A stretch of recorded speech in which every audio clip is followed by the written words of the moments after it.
Bonjour coach. Bonjour. À part Anthony bien sûr qui poursuit sa convalescence on va dire, il n'y a pas d'autres pépins?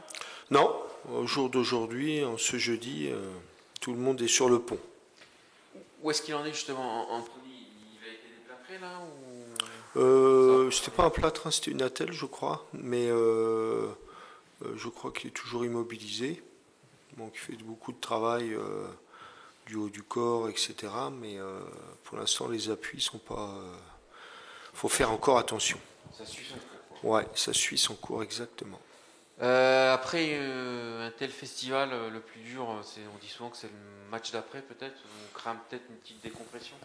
Ah, c'est sûr, hein, on en a parlé avec les joueurs en début de semaine. Bien sûr, on est content du match, mais on est conscient aussi que chaque match, sa vérité, et celui de Paris FC sera un autre match, et il faut repartir à zéro. Il faut bien sûr voir les choses qui ont été bien faites, les petits détails qui ont été moins bien faits, et préparer ce match qu'on a fait cette semaine.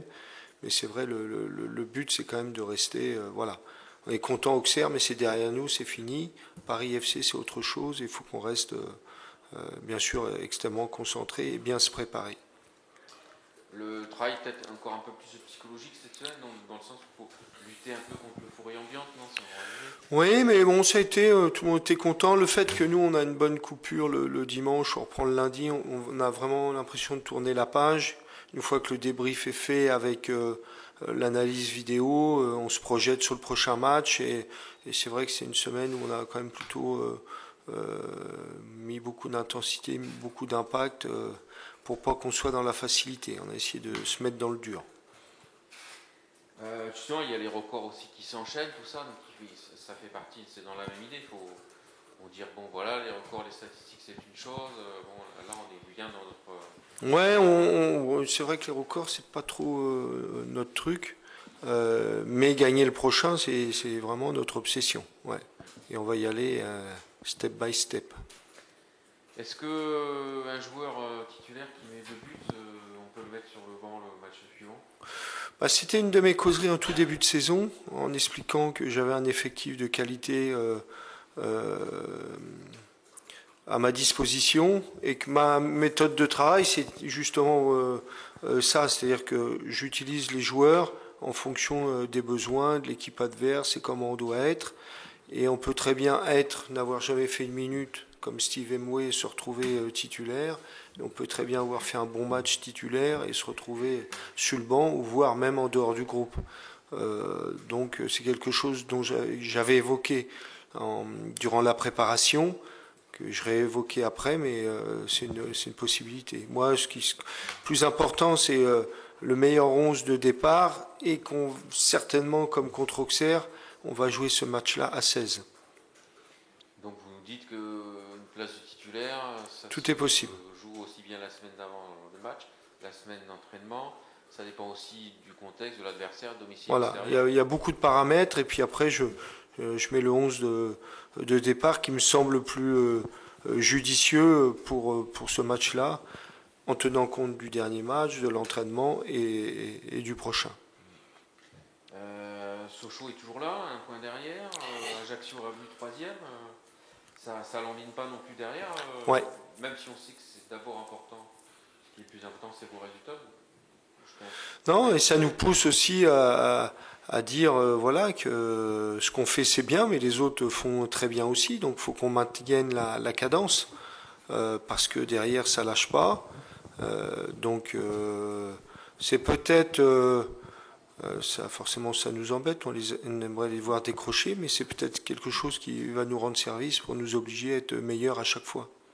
Bonjour coach. Bonjour. Moi j'aurais une petite question sur Steve Mvoué, du coup qui a réalisé un gros match. Est-ce que ça va être important pour lui d'engranger du temps de jeu et comment vous allez gérer ça? Moi je suis pas là, je fais pas du social. Hein. Souvent on dit ouais, il faut le temps de jeu. Moi je suis pas là je suis là pour gagner les matchs. Donc je mets l'équipe qui me semble la plus judicieuse et je fais ni attention à quelqu'un qui est jeune ou expérimenté, ni attention à quelqu'un qui a besoin de temps de jeu ou pas besoin de temps de jeu. Là on est chez les pros. À la formation, oui, il faut faire attention que les joueurs qu'on a ciblés profil élite se développent en compétition. en pro, moi, il faut que je gagne le match et avec l'effectif. Donc voilà, et souvent, quand on est avec des jeunes, ils disent ouais, mais et coach, j'ai besoin de temps de jeu, donnez-moi. Je donne rien, moi. On va le chercher et puis voilà. Moi, je m'occupe pas de ça. Ce qui m'intéresse, c'est de préparer les matchs et de les gagner. Et justement, avec son match, est-ce qu'il n'est pas en train de gagner son temps de jeu lui-même? Comment? Avec son match qu'il a réalisé, est-ce qu'il n'est pas en train de gagner son temps de jeu dans votre esprit? J'aurai la réponse plus tard. Mais c'est pas facile au milieu. Hein. On a quand même Stein, on a Brecht, on a Denis, international australien. Il y a du monde. L'essentiel, c'est que ce qu'a bien fait Steve et puis les autres, c'est qu'il se prépare pour le jour où on fait appel à lui, il soit prêt. Et il a fait un bon match, même si tout n'était pas parfait, comme tous les autres d'ailleurs. On n'en a pas reparlé. Qu'est-ce que signifiait la collab de Steve et... Rien, non, on avait beaucoup discuté avant le match, comme c'est son premier match titulaire à domicile, je l'avais vu avant, en lui disant que s'il était là, c'est qu'il le méritait, qu'il n'avait rien à prouver, qu'il avait juste à jouer son jeu, à rester calme, à jouer tout simple, et que ça se passerait bien, et que éventuellement, ce serait lui qui marquerait un but. Donc c'est peut-être un petit clin d'œil à ça. Paris, parlons-en un petit peu. Oui. Alors la semaine dernière, je crois qu'ils étaient en 4-1-4-1. On sait que les équipes de Thierry Loret sont très bien organisées, généralement assez difficiles à manœuvrer. Ouais, c'est un bon résumé, que ce soit en 5-3-2 ou 3-5-2 ou en 4-1-4-1. Ce qui est sûr que c'est des équipes, ces équipes sont difficiles à jouer. Parce que c'est bien organisé, parce que ça contrarie beaucoup de plans. Ils ont aussi des bons attaquants, des bonnes individualités qui se projettent vers l'avant. Donc voilà, c'est une équipe qui a eu un petit coup de mou, mais le potentiel est là. Et c'est sûr qu'ils veulent réagir. Et forcément, contre Toulouse, c'est le match idéal. Oui, parce que c'est vrai qu'ils ont été leaders les 4 premières journées. Après, ça a été Toulouse depuis. Il reste quand même, je crois, sur 5 défaites en 7 matchs. Ils sont un petit peu rentrés dans le rang, mais une victoire pourrait le repropulser. Oui, c'est ça. Je pense que le match pour eux de Toulouse, c'est le match, je dirais pas idéal, mais c'est vraiment l'adversaire qu'il faut pour rebondir et reprendre confiance. Et comme ils ont un bon potentiel et qu'ils sont avec un bon entraîneur, forcément, on a tout à craindre de cette équipe. Niveau logistique, vous faites quand vous partez forcément vendredi, non? On part vendredi, ouais. Ça change beaucoup de jouer à 15h, c'est plus difficile qu'à 19h? Non. Les joueurs s'habituent et je trouve que c'est, à l'image du match qu'on a fait chez nous, à 15h, c'est quand même sympa, parce que les gens peuvent venir, après ils ont leur soirée, il fait bon, du moins il fait moins froid à 15h qu'à 21h, même l'hiver. Donc maintenant c'est rentré dans les mœurs, et je trouve par rapport aux supporters, au public, c'est peut-être une bonne chose. Deux petits mots sur Rasmus qui vous a précédé sur le stade de presse. Il est de mieux en mieux, non, à chaque sortie? Oui, lui, la plus grande difficulté, c'est quand on arrive en cours. Il était sur d'autres principes défensifs et d'autres attitudes défensives que les nôtres. Donc il a fallu un petit peu de temps pour qu'il intègre tout ça. Et forcément, plus on a de temps, et mieux ça va. Avec Bafo, la communication aussi ne peut aller que crescendo, quoi. Oui, aussi, parce que ça fait maintenant plusieurs matchs qui jouent ensemble, même si on développe cette coordination, cette relation à l'entraînement, pas que seulement sur les matchs, mais forcément, plus on fait de matchs ensemble, surtout pour une doublette comme ça, mieux c'est. C'est une arme aussi offensive, hein, on l'a vu, il a marqué son premier but de la tête sur corner donc samedi, ça faisait un petit moment qui était pas loin. Il prônait, mais il avait du mal à trouver la mire. Ouais. Il était pas loin à chaque fois, mais il a un bon jeu de tête. C'est vrai que après en technique de tête, il faut qu'il se perfectionne parce qu'il a un vrai gabarit, un vrai bon jump. Et après, il faut cadrer. Mais ce qu'il a fait là, et je pense que ça va l'encourager, parce que ça reste, sur les coups de pied arrêtés, ça reste quand même une arme importante. On a des bons tireurs, on a des bons joueurs de tête, mais après, il faut les mettre dedans. J'imagine que vous, en tant que coach, ça vous fait plaisir cette communion avec un stadium qui retrouve plein de monde. Vous pouvez nous expliquer, est-ce que ça fait du bien au groupe? Alors ça fait du bien parce qu'on fait déjà on a été sevrés, tout se passe bien, il fait beau, et je sens que les gens se reconnaissent dans l'équipe. Là hier, quand je me suis promené dans Toulouse, j'ai discuté avec une dame qui n'est pas du tout foot, elle me dit première fois que je suis venu au match, ça m'a vachement plu, j'ai vu des familles.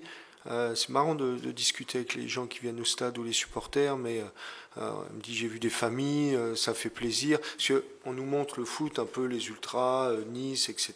Et il faut le montrer, parce qu'il ne faut pas que ça arrive.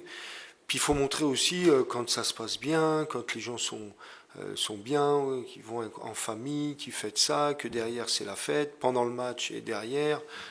Voilà. Puis nous on fait ce métier-là souvent pour deux choses. Une, pour la performance, parce qu'on aime jouer au foot et on aime gagner.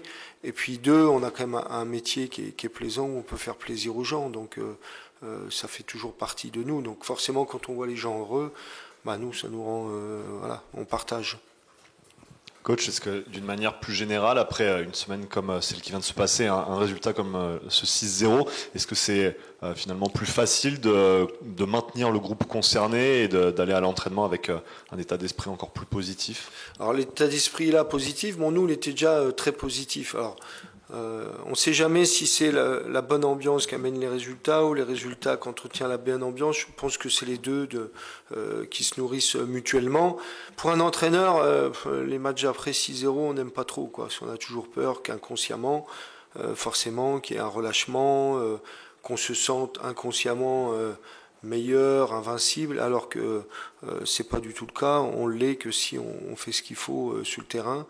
Donc c'est vrai que c'était une semaine, bon, pour les entraîneurs, le staff, c'est toujours, on est content, mais la semaine à préparer, bon, on essaye de revenir avec un peu plus de tension et d'intensité.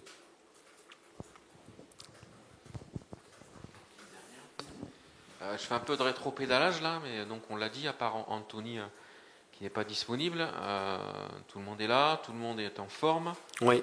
Est-ce que c'est un joyeux casse-tête pour vous? Est-ce que vous avez déjà votre 11 de départ en tête là, Si, c'est un casse-tête, mais c'est ce qu'on appelle chez nous les bons problèmes. C'est un problème, mais c'est un bon problème. Le mauvais problème, c'est qu'on ne sait pas qui mettre, parce qu'il y a des absents, il y a des blessés, etc. Et puis maintenant, il y a quelque chose qui change la donne, c'est qu'on peut faire entrer 5 remplaçants. Ça veut dire que bon, il y en a 16 qui vont jouer ou 16 qui sont potentiellement qui peuvent jouer. Donc on démarre avec un 11, mais on sait très bien que c'est pas ce 11-là qui va finir. Donc tout devient important. On l'a vu avec les remplaçants à chaque fois. C'est souvent eux qui font basculer. Et le banc de touche, nous, entre entraîneurs, on se le dit, quand on veut voir la qualité d'une équipe, on regarde son banc de touche. Et de ce côté-là, voilà, si on a une bonne touche fournie, c'est plutôt bon signe pour essayer de performer sur la durée et non pas que sur un match. Là aujourd'hui, vous avez votre 11 en tête? Oui. Mais après, bon, on est jeudi, c'est samedi. Tôt dans la semaine ou c'est variable? Bien sûr, non, ça arrive assez tôt, mais la semaine tient compte aussi d'entraînement, la forme du moment, des binômes. Donc il y a quelques paramètres qui rentrent en jeu, mais on a une idée sur l'ossature. Mais ça peut évoluer. Alors pas à 100%, mais à 10-20%. Merci Philippe. Merci à vous.